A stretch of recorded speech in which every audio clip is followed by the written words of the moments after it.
The coffee in my cup had long since cooled, but I continued to hold it as if it could warm my cold fingers. Outside the kitchen window, Fontana was greeting a new day. The sun cast slanting rays on my old wooden fence. 30 years ago, Olivia said she would paint it white, but the fence remained gray, faded by time, like all my hopes for family happiness. The phone had been silent for several days. Farley rarely called, only when necessary. Usually that meant she needed something. Money for new curtains, help buying a refrigerator, or another payment for the house.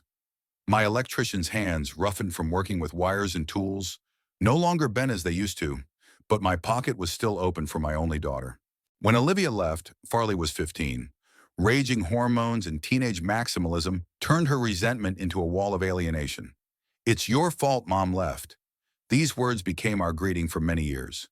Even now, when she is 45, I see in her eyes the same 15-year-old teenager looking for someone to blame.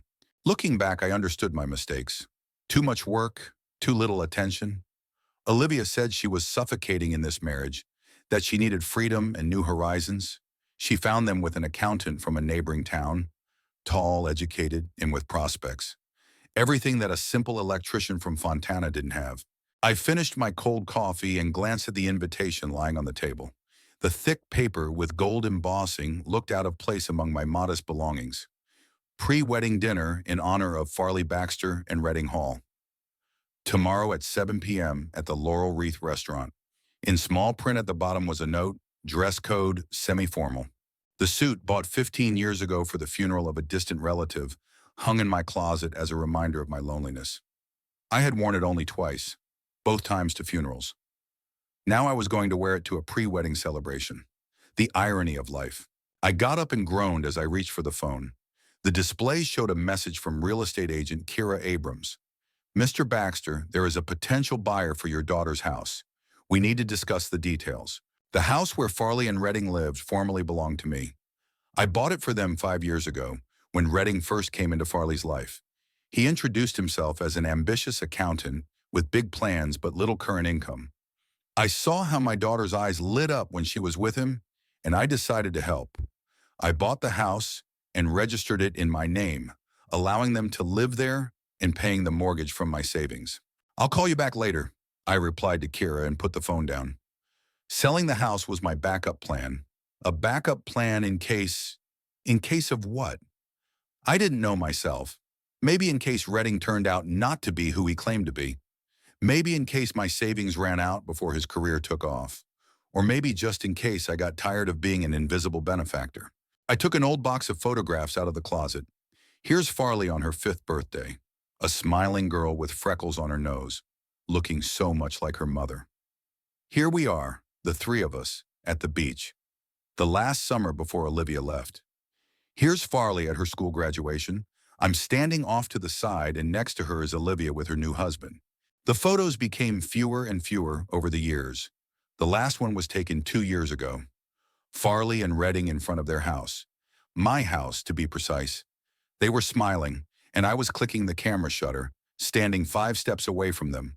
Always 5 steps away. Redding Hall, tall with perfect posture and an eternally slightly haughty expression. He was 15 years younger than Farley, which caused whispers in Little Fontaine. But Farley seemed to blossom next to him, and I couldn't help but be happy for her. At first, he was polite to me. That kind of politeness that borders on contempt. "Thanks for your support, Thornton, but we can handle it ourselves," he would say as he accepted another check to pay the mortgage. Over time, even that formal politeness wore thin. 3 months ago, they announced their wedding. "Dad, Redding, and I have decided to get married," Farley said on the phone. Her voice was excited, but there was no question. It was a notification that did not require my approval. "Congratulations, dear," I replied, clutching the phone. "How can I help?" She paused, and I already knew what was coming next. "We found a place for the ceremony. It's very beautiful, but a little expensive." Thus began the preparations for the dream wedding, which emptied my bank account at the speed of a forest fire. The reception, restaurant, florists, photographers, designers, each of them cost a fortune. But I paid. I paid and kept quiet, hoping that it would at least slightly narrow the gap between me and my daughter. The clock showed almost 6. It was time to get ready for the pre-wedding dinner. I squeezed into my old suit, which was now a little tight in the shoulders and loose at the waist. I tied a dark blue tie, the only one I had, and looked at myself in the mirror. An old man with a wrinkled face and thinning gray hair stared back at me in bewilderment. "Where are you going, you old fool?" his gaze seemed to ask. The Laurel Wreath restaurant was located in the newest part of Fontana. The modern glass and concrete building looked out of place among the old houses and shops. I parked my beat-up pickup truck next to the shiny sedans and SUVs of the other guests and hesitantly entered. The maitre d' gave me a once-over. "Baxter Hall dinner?" he asked with a hint of contempt. I nodded, and he led me into a private room. About 20 people were already gathered there. Friends and colleagues of Farley and Redding, a few distant relatives. I recognized only a few of them. Farley and Redding stood in the center, accepting congratulations. She wore an elegant blue dress, he a perfectly tailored gray suit. They looked like a couple from the cover of a magazine, successful, stylish, happy. I stopped at the entrance, not daring to approach. Farley noticed me and her smile faltered for a moment. She said something to Redding, and he turned around. His face remained impassive, but there was a flash of irritation in his eyes. "Dad, you came." Farley approached and awkwardly hugged me. She smelled of expensive perfume that I could never afford. "I wouldn't miss a day like this," I replied, feeling my shirt stick to my back with nervous sweat. "Thornton, I'm glad you could join us." Redding extended his hand for a formal handshake. His palm was cool and dry, and his handshake was short and indifferent. "Congratulations to both of you," I said, taking an envelope from my inside pocket. "This is a small gift from me." Farley took the envelope with the check inside. "Thank you, Dad." "That's very sweet of you."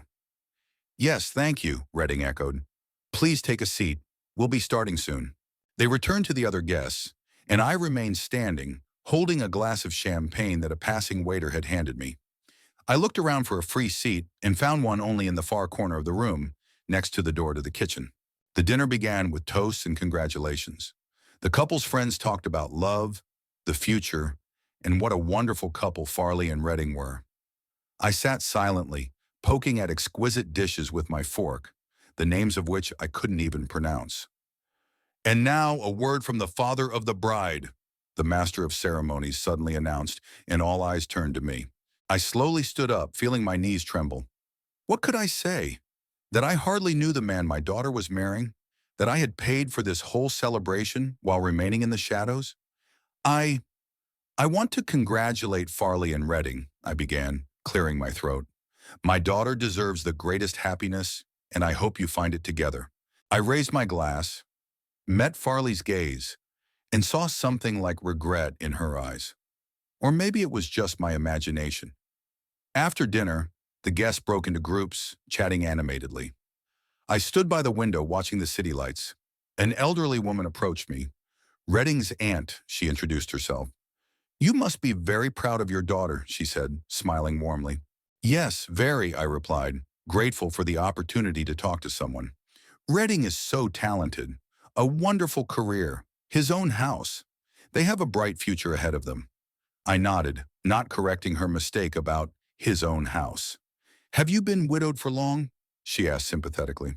"I'm not a widower. My wife and I divorced 30 years ago." "Oh," her face changed. "I'm sorry. I didn't know." "It's okay," I tried to smile, but it came out more like a grimace. She soon found an excuse to leave, and I was alone again. Across the room, I could see Redding engage in a heated discussion with a group of friends. He was in his element, confident, charismatic, in control. Farley approached me as the evening was drawing to a close. She looked a little tired but happy. "Thanks for coming, Dad," she said, and I could hear the sincerity in her voice. "I wouldn't have missed it," I repeated. "You look happy." "I am happy," she smiled, looking toward Redding. "He's wonderful." I wanted to ask if he really was as wonderful as she thought. I wanted to remind her who was paying for their house and this wedding, but instead I just nodded. "Dad," she paused. "About tomorrow. I know it's traditional for the father to walk the bride down the aisle, but I felt something snap inside me. But you want someone else to do it." She lowered her eyes. "Jeffrey, Mom's husband. He's been there since I was 16. I thought, of course, I interrupted, not wanting to hear her explanation. I understand. You're not offended? No, dear. I want this day to be everything you've dreamed of. She smiled weakly and hugged me again. Thank you for understanding. Redding came over and put his hand on her shoulder. Farley, dear, the Morgans are about to leave. We need to say goodbye. She nodded and turned to me. See you tomorrow at the ceremony, Dad. They left and I stood there, feeling like a shadow among the bright, lively people. When most of the guests had left, I quietly left the restaurant and got into my old pickup truck. At home, I sat in the dark for a long time, staring at my phone. Late in the evening, a message came from Kira Abrams.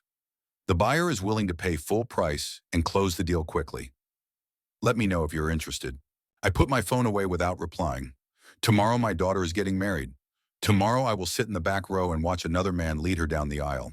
And the day after tomorrow, I will decide what to do with the house and my life. As I fell asleep, I thought about how strange life is. I gave Farley everything I had: money, care, support.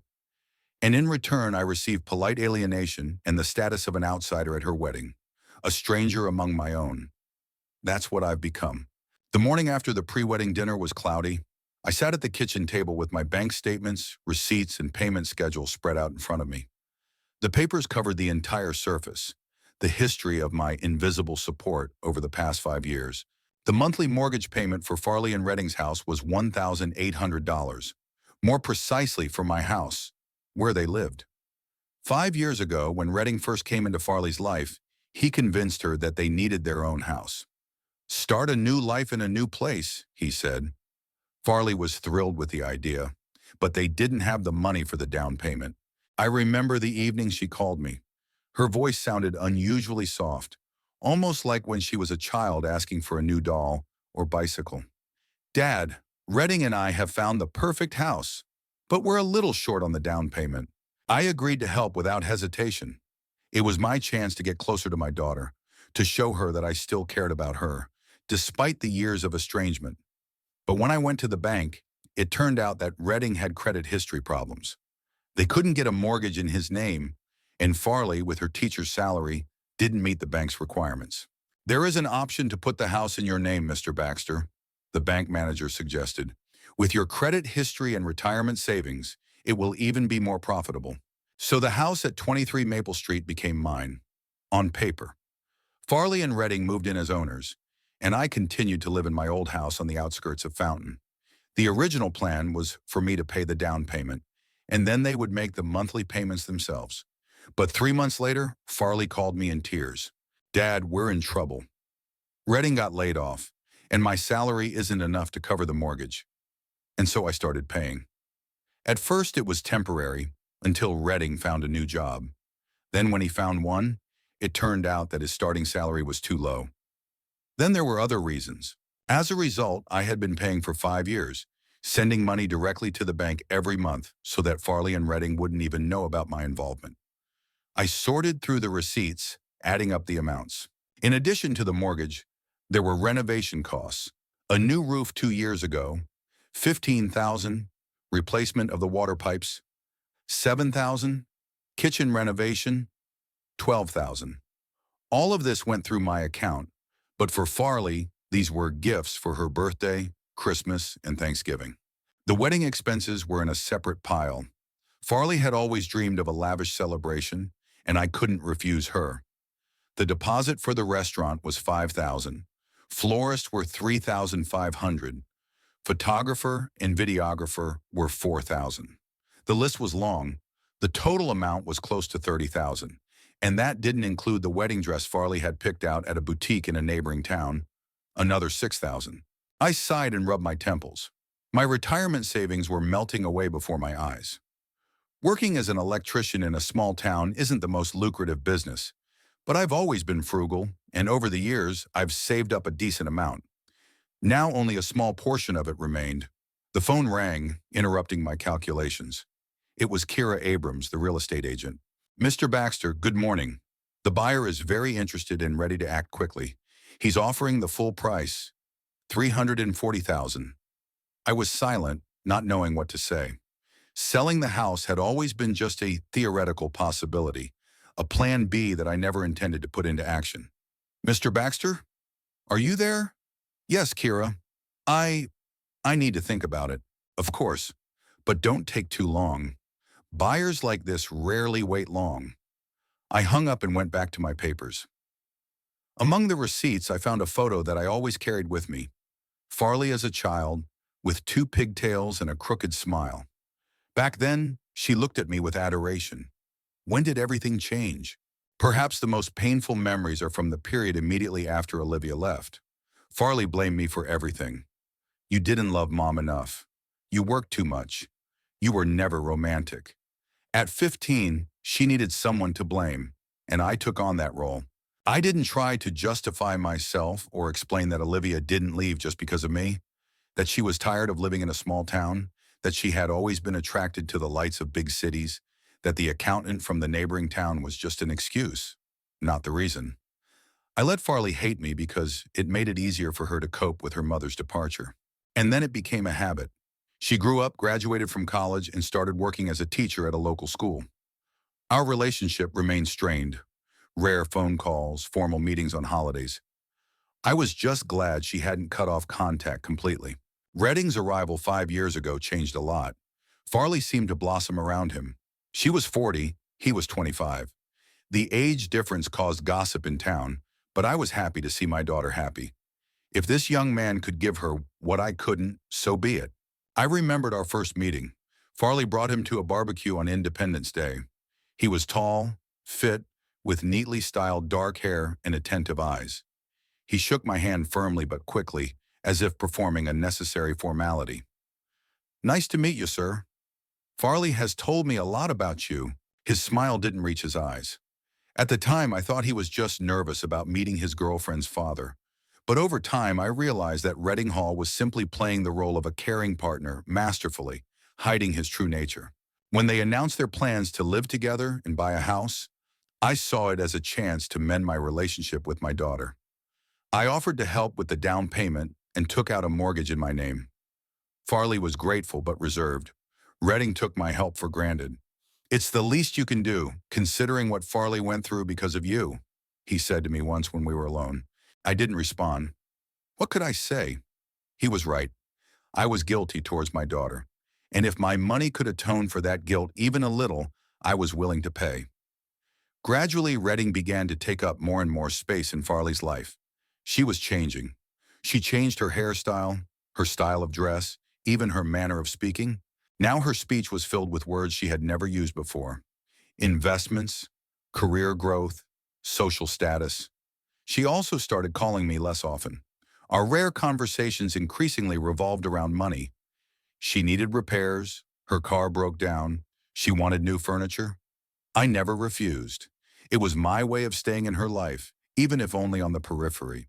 I gathered the papers and put them in a folder. It was time to prepare for the wedding.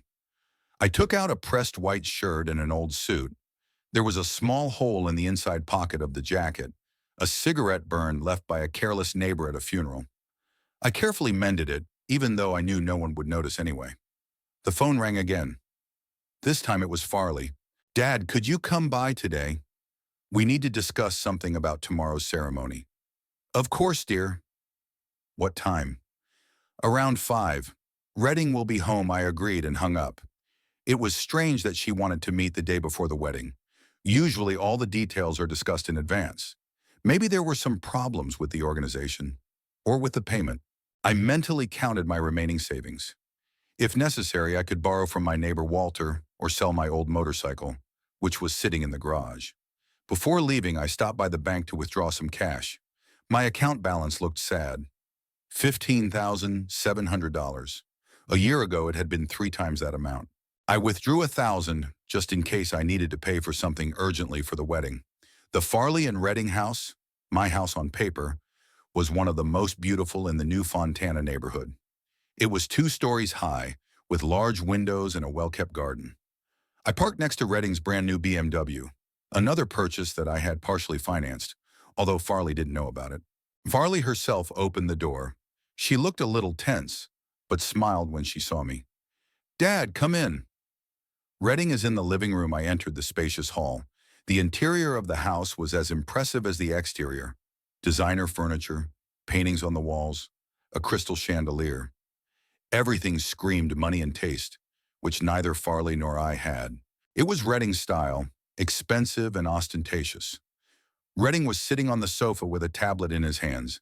He looked up when I entered, but did not get up. "Thornton, good evening," he said without much enthusiasm. "Hello, Redding. Farley said you wanted to discuss something about tomorrow?" Farley sat down next to Redding, as if seeking his support. "Yes, Dad. We thought, we decided to change some details of the ceremony." I waited for her to continue, feeling the tension mounting. "The thing is," Redding interjected, "there will be important guests tomorrow. My colleagues, potential clients, people I want to impress." I looked at him blankly. What did that have to do with me? "We want everything to be perfect," Farley continued, avoiding my gaze. "And we thought, maybe it would be better if you didn't participate in the main ceremony." I blinked, unsure if I had heard correctly. "Not participate? What do you mean?" "What do? We decided it would be better if you just came as a guest," Redding said bluntly. "No speeches, no special role. Just sit and watch." I felt the blood drain from my face. "But I thought I would at least give a toast." "You see, Dad?" Farley nervously fiddled with the edge of her blouse. "Reading thinks, and I agree with him, that your old-fashioned views and way of speaking might not go down well with the guests' old-fashioned views."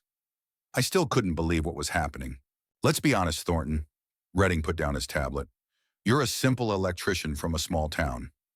You don't know how to behave in society. You don't know etiquette. Your suit looks like you bought it at a thrift store 20 years ago." I was silent, stunned by his bluntness. "This isn't rudeness, it's facts," he continued. "There will be people at our wedding who can help me in my career. I can't risk Father Farley not fitting into the image of a successful family that I'm creating." "Redding," Farley gave him a warning look. "We agreed to be more tactful. Why beat around the bush? Your father is a grown man. He'll understand." I looked at my daughter, expecting her to defend me, but she just sighed. "Dad, please understand. This is an important day for us. We want everything to be perfect. You said yourself that you want me to be happy." I nodded slowly, feeling a void growing inside me. "I understand. I'll just sit and watch." "Thanks for understanding." Farley looked relieved. "And one more thing. We thought it would be better if you didn't sit in the front row." "Not in the front?" "Maybe somewhere in the middle or even closer to the back," said Redding. "The front rows are reserved for close friends and important guests." I felt something break inside me. My own daughter was telling me that I wasn't one of the people closest to her at her wedding, a wedding that I was paying for. "Okay," I stood up, not wanting to show how much they had hurt me. "Is that all you wanted to discuss?" Farley and Redding exchanged glances. "Actually," Farley began, "we don't think you should come to the rehearsal dinner tonight," Redding finished for her. "It's only for the ceremony participants. And since you're not—" "I understand," I interrupted, not wanting to hear any more. "I won't be coming." I headed for the exit, but stopped at the door and turned around. "Farley, can I talk to you alone for a minute?" She looked uncertainly at Redding, who nodded slightly as if giving permission. We went out onto the porch. The evening sun gilded the treetops, and the air was filled with the scent of jasmine, which I had planted myself at the entrance 3 years ago. "Honey, are you sure this is what you want?" I asked quietly. "I mean, not the ceremony, but all of this. Redding, this marriage." Farley sighed. "Dad, don't start. We've already discussed this." "No, we haven't. You just said you were marrying him." And I agreed. "Because it's my life and my decision." Her voice hardened. "Redding cares about me. He gives me what you could never give me." I recoiled as if from a blow. "What do you mean?" "Stability. Confidence in tomorrow. He won't abandon me like you abandoned Mom." "I didn't abandon your mother. She left because you gave her no reason to stay." Farley raised her voice. "You were always busy with your work, your wires and switches. You never had any ambitions, any aspirations. You were content with your mediocre life in this mediocre town." Her words cut like knives. "I worked to provide for you, to make sure you had everything you needed. Everything I needed, yes, but not what I dreamed of, not what makes life worth living. And Redding gives you that?" Yes, she crossed her arms over her chest. He's ambitious. He has a plan. In 5 years, he'll be a partner in his firm. In 10, he'll open his own. We'll have a house not in Fontana, but in San Diego or Los Angeles. We'll travel, meet interesting people. I listened to her and saw before me not my daughter, but Olivia 30 years ago, with the same dreams and disappointments. I understand, I said quietly. I hope he makes you happy. Farley softened a little. He already does, Dad. Really, just try to understand and don't make it complicated. I nodded and walked to the car. She didn't stop me or call out to me. She just stood on the porch watching me drive away. At home, I sat down at the table and spread out my bank statements and receipts again.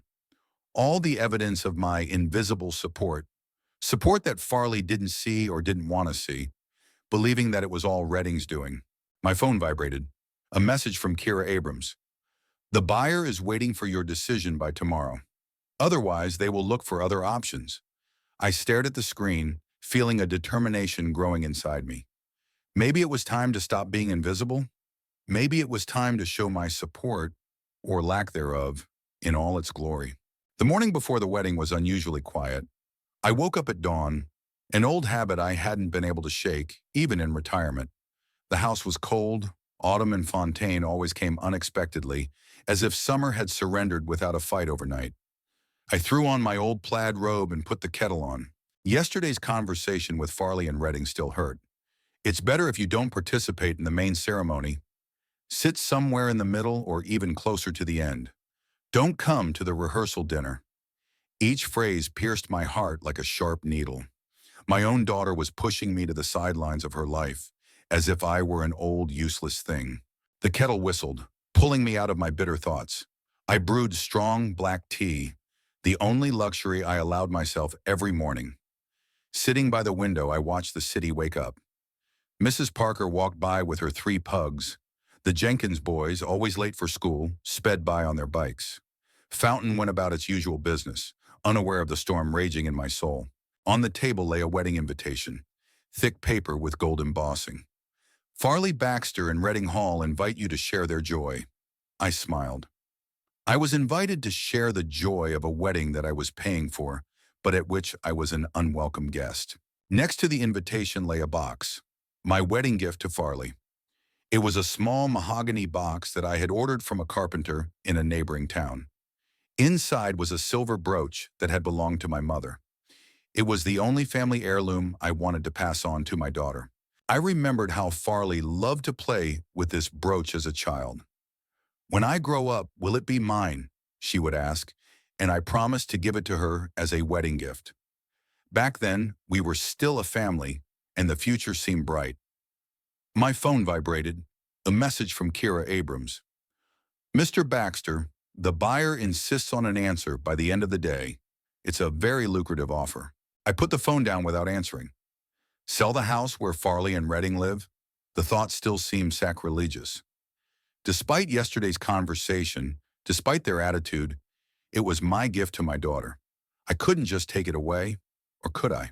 I remembered Redding's words about my old-fashioned suit, about how I didn't know how to behave properly in society, about how I was just an old electrician who didn't fit into their new, shiny life. Maybe he was right. Maybe I really should leave the stage and let them live the way they wanted. But first, I had to give her the gift.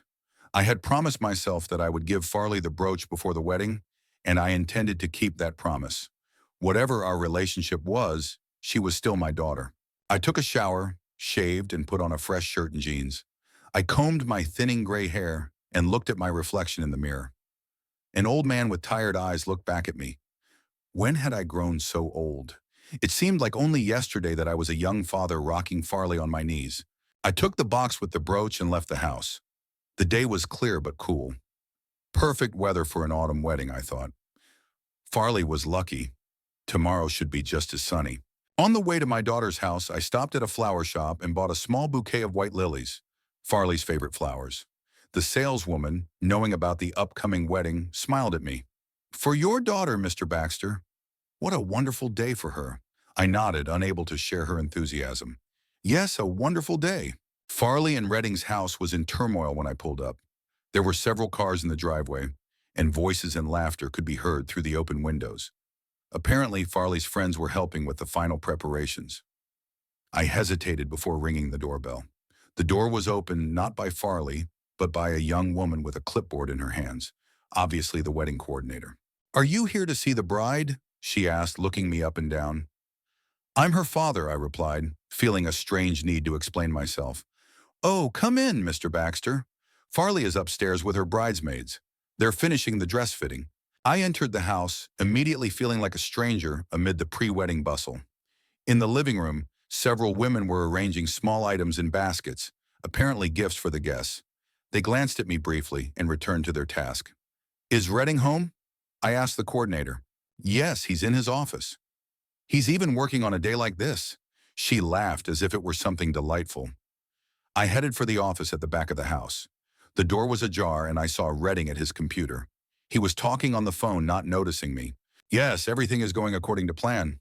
"No, the old man isn't causing any trouble. After the wedding, we'll get rid of him quickly." I froze, hesitating to enter. What old man was he talking about? Me. Redding laughed in response to something his interlocutor said. "You know, he practically paid for the whole wedding. It would be stupid to turn down that kind of money."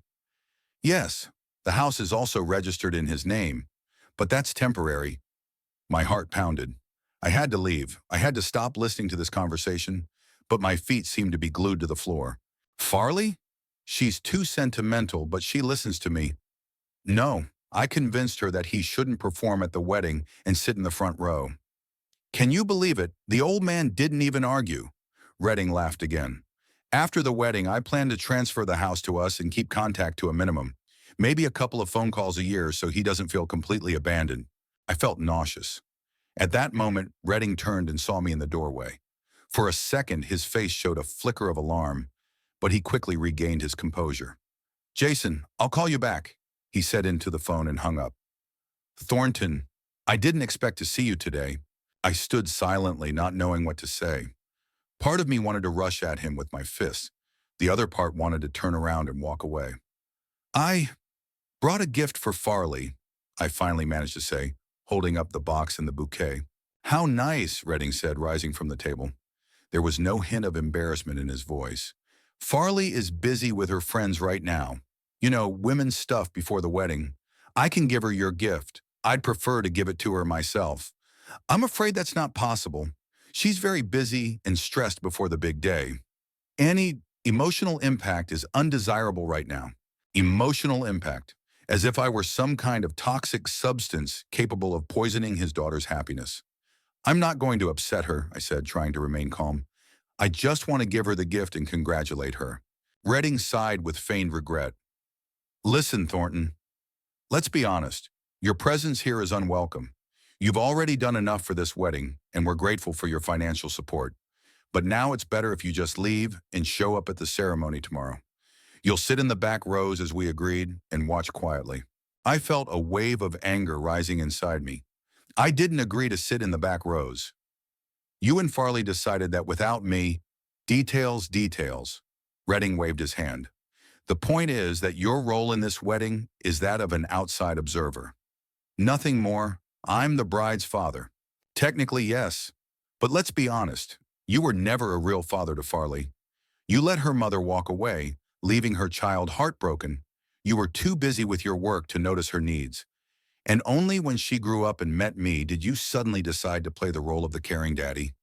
Every word hit home. I clenched the box with the brooch so tightly that my knuckles turned white. "That's not true," I said hoarsely. "I always cared for Farley. I always tried to give her everything I could, maybe. But it wasn't enough, was it? Otherwise, she wouldn't have kept her distance from you all these years." I didn't know how to respond. Redding saw my confusion and continued his attack. "Do you know what the best wedding gift for us would be, Thornton?" He moved closer, lowering his voice almost intimately. "If you disappeared from our family. Completely. No phone calls, no visits, no awkward holiday gatherings where no one knows what to talk to you about." The air seemed to be sucked out of the room. I stood there looking at this man, young, handsome, confident in his superiority, and couldn't believe what I was hearing. Does Farley know you feel this way? I asked, barely recognizing my own voice. Redding shrugged. She understands that you are part of her past, not her future. She is willing to maintain a formal relationship out of a sense of duty, but nothing more. And yes, she agrees that after the wedding, we need to move forward, leaving behind certain aspects of her life. I looked at the bouquet in my hands.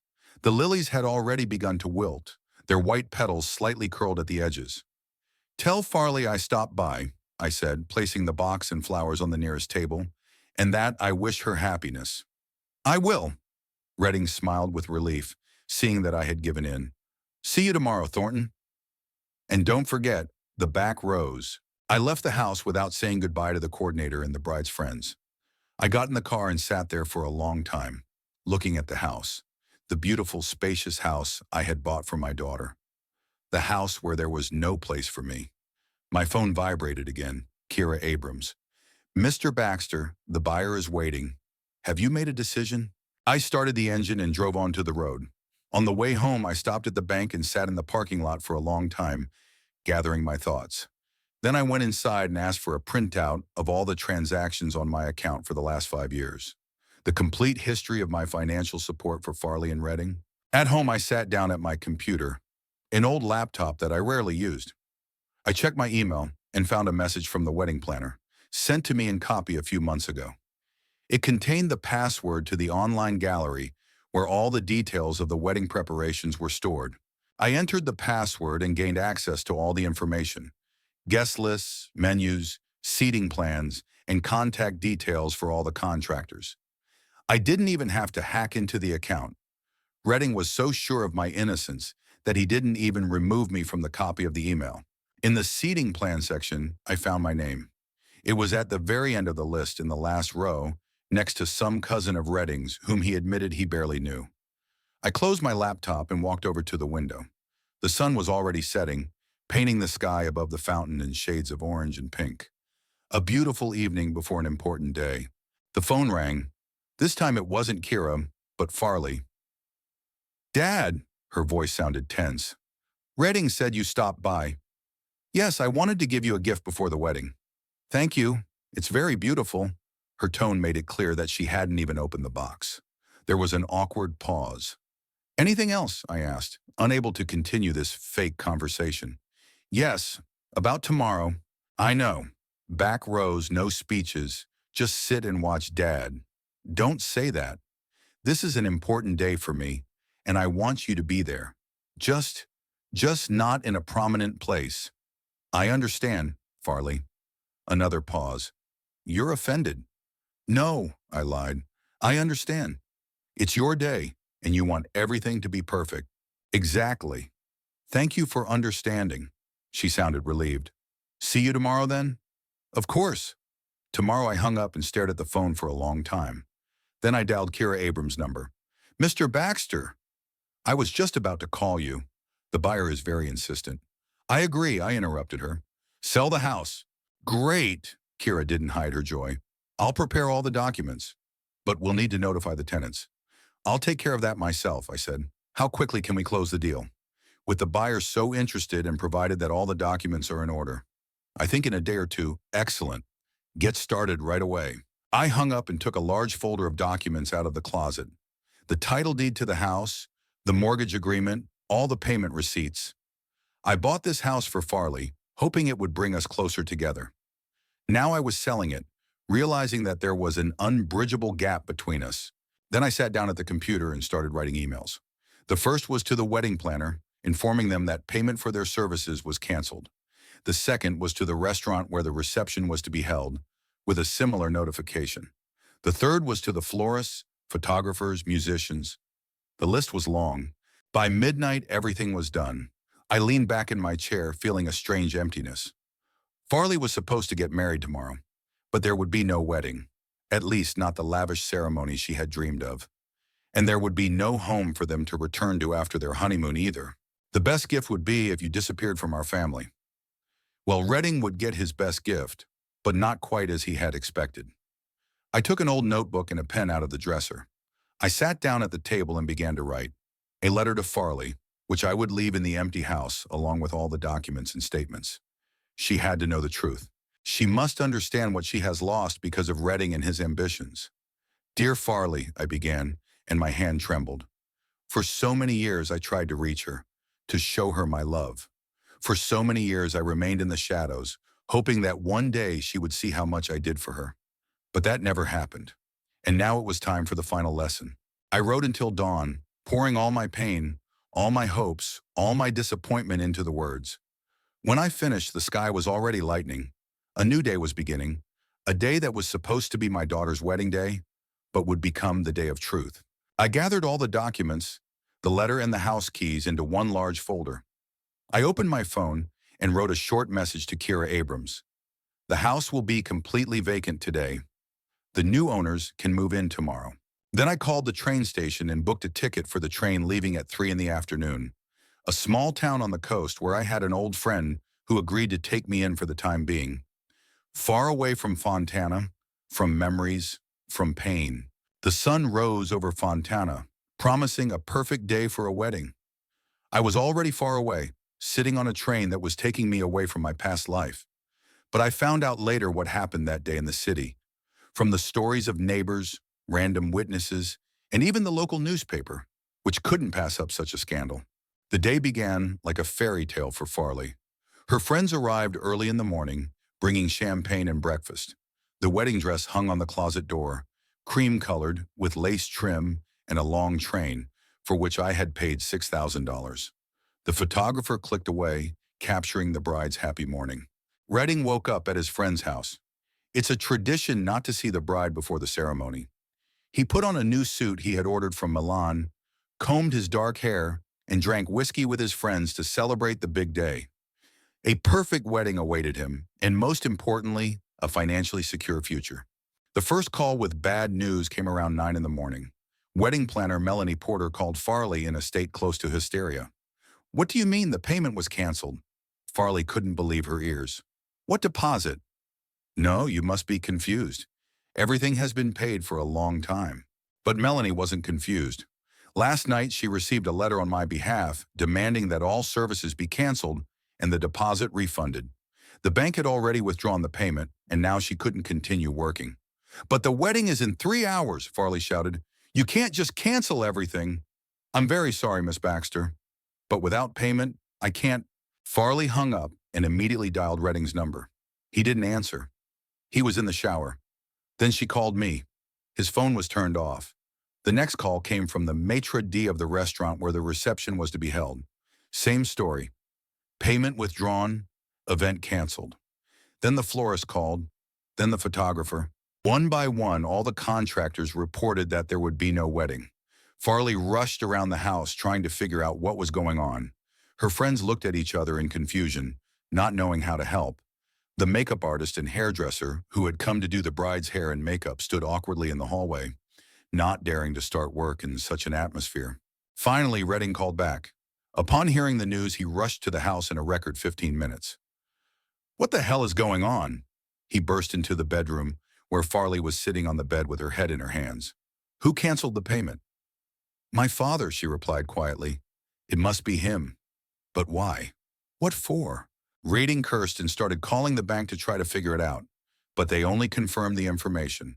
All payments had indeed been revoked by the account holder. "I'll pay with my card," Redding decided. "I'll transfer the money to the organizer right now and everything will be—" He didn't finish, staring at his phone screen. His credit card had been declined. The limit had been reached. "Don't worry," he tried to reassure Farley. "I have another card. And we can borrow from friends.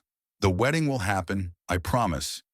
But when he started calling his friends, it turned out that no one was willing to lend such a large amount at the last minute. And the second card didn't work either. Redding remembered that he had used it to pay for the suit and restaurant for the bachelor party. At 10 o'clock in the morning, when the panic was at its peak, the doorbell rang. An unfamiliar woman in a strict suit was standing on the doorstep. "Miss Baxter? Mr. Hall?"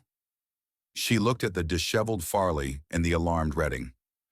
"My name is Kira Abrams. I'm a real estate agent. I'm here to tell you that this house has been sold." The silence that followed was deafening. Farley stared at the woman as if she were speaking a foreign language. "What do you mean, sold?" Redding finally managed to say. This is our house. Kira Abrams shook her head. According to the documents, the house belongs to Thornton Baxter. He signed the sales contract yesterday. The new owners are moving in tomorrow. This must be some kind of mistake, Farley paled. My father couldn't. I'm afraid he could and did, Kira said, handing them a copy of the sales contract with my signature on it. You need to vacate the premises by 6 p.m. today. Redding snatched the document from the realtor's hands and began studying it, as if hoping to find a loophole. But everything was in order. The house no longer belonged to them. Where's Thornton? Redding demanded. I need to talk to him. Mr. Baxter didn't tell me about his plans, Kira replied. He just said he left some documents for you inside the house. She left, leaving chaos behind her. Redding rushed around the house, checking every room for the promised documents. Farley sat on the sofa, still unable to believe what was happening. Her friends quietly gathered their things, realizing that there would be no wedding. Finally, Redding found a large folder on the kitchen table labeled for Farley and Redding. Inside were dozens of papers, bank statements, receipts, contracts, photographs, and a letter sealed in an envelope. What's this? Farley came over and took the envelope. Her hands were shaking as she opened it. Dear Farley, she began to read aloud. By the time you receive this letter, I will be far away. As Redding requested, I will disappear from your life. But before I do, I want you to know the truth. Redding tensed, but did not interrupt. 5 years ago, when you and Redding decided to buy a house, I agreed to help with the down payment. But it turned out that Redding had credit history issues, and the bank would not approve a mortgage in his name. So the house was registered in my name. I only had to make the down payment, and then you planned to pay the rest yourselves. Farley glanced quickly at Redding, who avoided meeting her gaze. But 3 months later, you called me in tears, saying that Redding had been laid off and you couldn't afford the mortgage. I started making the monthly payments, thinking it was temporary, but temporary became permanent. Over 5 years, I paid over $100,000 on the mortgage, as well as paying for roof repairs, plumbing replacements, and kitchen renovations. Farley paused, her voice trembling. Is that true? She asked, looking at Redding. Read on, he hissed through clenched teeth. All these years, I hoped that my help would bring us closer together, that you would see how much I do for you and forgive old grievances. But instead, a wall grew between us. Redding convinced you that I was to blame for all our family's troubles, that I didn't deserve a place in your life. Farley took a breath and continued. Yesterday, Redding told me that the best gift for your wedding would be for me to disappear from your family. I overheard him talking to a friend, bragging about how he was using me to pay for the wedding and then getting rid of the old man. Redding's face contorted with rage. He's lying. He made it all up. In this folder, you'll find proof of everything I've written, Farley read, ignoring Redding's exclamations. Bank statements showing all payments, receipts for repairs and upgrades, the mortgage agreement in my name, and printouts of Redding's messages to his friends, where he discusses his plans. Farley looked up from the letter. Printouts of messages? What messages? Redding turned pale. He's bluffing. He couldn't have accessed my messages. Farley put down the letter and began sorting through the documents. Among the bank statements and receipts were printouts of Redding's correspondence with his friend Jason, the same person he was talking to on the phone when I overheard him. The old man put almost all his savings into this house and the wedding, Redding wrote. After the ceremony, we'll get rid of him quickly. Maybe we'll move to another city under the pretext of my new job. He won't even realize he's been used. What about the house? Jason asked. It's in his name. I'll take care of that. Farley is his only daughter. When the old man kicks the bucket, she'll get everything. Which means I'll get it. Farley read these messages, tears streaming down her face. She turned to Redding, who now looked cornered. Is it true? Did you use me to get to my father's money? Farley, listen. Redding tried to take her hand, but she pulled away. Answer me, is it true or not? Redding changed tactics. What if I did? Your father owes you. He destroyed your family and made your mother suffer. Doesn't he owe you compensation? Compensation? Farley couldn't believe her ears. You're talking about my father like he's an ATM. An ATM that will soon run dry. Redding didn't hold back. Face the truth, Farley. He's over 70. In a few years, he'll die, and all his property will go to you. I just sped up the process. Farley recoiled as if from a blow. She continued sorting through the documents and found bank statements. Thousands of dollars transferred to pay the mortgage every month. Checks for roof repairs, plumbing, kitchen renovations, wedding service bills, all paid from my account. He paid for everything, she whispered. All this time I thought we were managing on our own. And he, what difference does it make who paid? Redding dismissed. The main thing is that we had everything we needed. You lied to me, Farley looked at him in horror. All these years you said we were paying for the house ourselves, that your career was taking off. I didn't lie, I just simplified reality. My career is really taking off. In a couple of years, I'll be a partner in the firm. A partner? Farley laughed through her tears. Reading, you're a simple accountant in a small company. You haven't even been promoted in all these years. Because I'm waiting for the right moment, he shouted. I need connections, a reputation. That's why this wedding was so important. It had to be attended by people who could help me move forward. Farley shook her head and returned to the letter. And one more thing, dear, she continued reading. I sold the house because it's mine. I bought it for you, hoping it would make you happy. But it became a symbol of lies and manipulation. I couldn't let that continue. She looked up from her reading and surveyed the living room. Spacious, bright, with expensive furniture and paintings. None of it belonged to them anymore. What now? She asked quietly. Where will we live? How will we pay our debts? Redding chuckled. We have my apartment. It's small, but it'll do for now. And then what? Farley looked at him as if she were seeing him for the first time. Find another sponsor? Or will you finally start earning enough? Don't be silly, Redding grabbed her by the shoulders. We'll manage. We always have. No, Farley pulled away. We didn't manage. My father managed for us, and we just lived off his money letting you build a successful man. The doorbell rang. Standing on the threshold were the guests, the first ones invited to the wedding who hadn't received the cancellation notice. They looked puzzled at the tearful Farley in her home clothes instead of a wedding dress. There won't be a wedding, she said quietly. I'm sorry we didn't warn you. The guests looked at each other, not knowing what to say. What happened, Farley?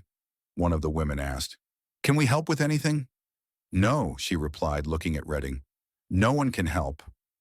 Just go home. All day long, cars pulled up to the house with guests, and everyone had to be told that the ceremony was canceled. Some left in confusion, others tried to comfort Farley, and still others were angry about the time and effort they had wasted. By evening, the house was empty. Only Farley and Redding remained, sitting in different corners of the living room, not looking at each other. I can't believe he did this to us, Redding finally said. Ruining our wedding, selling the house. How cruel. Farley looked up from the documents she was still sorting through. Cruel? What about what you did? You used me to get your father's money. You lied to me for years. You planned to get rid of him as soon as you got what you wanted. I loved you. Redding tried to make his voice sound sincere. Yes, I took advantage of the situation, but weren't you happy all these years? Weren't we happy together? I don't know. Farley closed the folder with the documents. I thought I was happy, but now I realize that I was living in a world of illusions. The house that I considered our achievement was a gift from my father. The successful career you boasted about was a fabrication. Even the dream wedding we supposedly saved up for was paid for out of his retirement savings. So what now? Redding stood up and walked over to her. Are you going to leave me? Are you going to run off to find your father and ask for forgiveness? Farley didn't answer. She took out her phone and tried to call me again. As before, the phone was turned off. He's no longer in our lives, Redding said. He got what he wanted. He disappeared, just as I asked. Only he did it his way, taking revenge on us in the end. He didn't take revenge, Farley shook her head. He just showed the truth. About you, about me, about how we treated him all these years. She got up and headed for the stairs. Where are you going? Redding called after her. To pack my things. We have to vacate the house by 6 o'clock. And where will you go? Farley stopped halfway down the stairs. I don't know, but definitely not with you. Reading lunged toward her. You can't just walk out like this. We had plans, a future. Plans based on lies, Farley pushed him away. a future built on my father's money. None of that exists anymore. She went upstairs, leaving Redding standing at the foot of the stairs. An hour later, she came down with 2 suitcases. Are you serious? Redding couldn't believe his eyes. 5 years together, and you're just walking away. 5 years of lies, Farley corrected him. And yes, I'm leaving. Where? To your father, Redding laughed. He abandoned you. He ran away without even saying goodbye. I don't know where he went. Farley took the folder with the documents. But I'll find him, and I'll try to fix everything, if it's not too late. She headed for the door. Redding grabbed her arm. Don't do this, Farley. We can start over. I'll find a better job. We'll rent an apartment. Without my father's money? She pulled her hand away. I doubt you're capable of that. Redding's face changed. You'll regret this. When you find yourself alone, without money, without a home. Maybe, Farley opened the door, but not as much as I regret the last 5 years. She left, leaving Redding alone in the empty house that would soon be transferred to new owners. The house I bought for her, hoping for happiness, but receiving only pain and disappointment.